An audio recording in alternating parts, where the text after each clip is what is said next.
حبايبي يا حلوين، تعالوا معايا.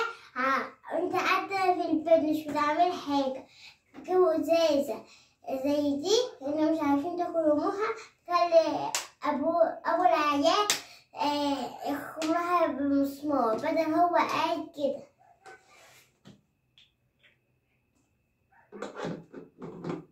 اول حاجة الملح، اقول لكم ليه.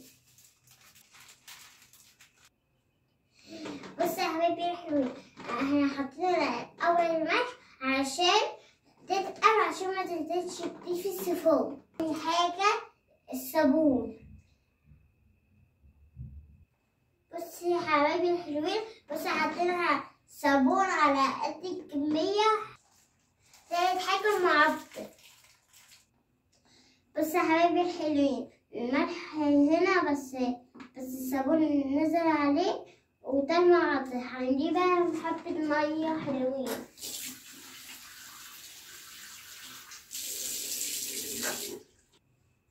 بس أول ما ملينا الإزازة هنفكها كويس.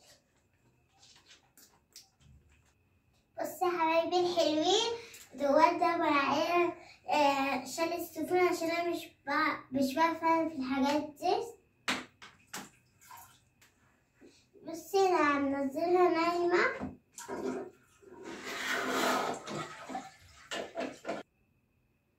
بصي يا حبايبي الحلوين، أول ما نشد السفون هيطلع جاوي.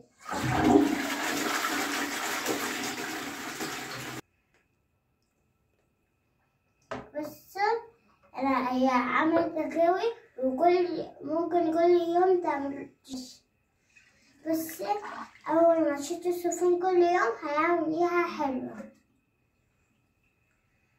بص يا حبايبي، بصوا الخلطة اللي احنا عملناها، نحط حبة هنا عشان حمامك تبقى ريحته نضيفة، وكمان يبقى ريحته جميلة ونضيفة على طول، عشان أمك حماتك أول ما تدخل ما تلاقيش تقولك انت معفنة وتجيبي لك الكلام، وتجيب لأمك الكلام.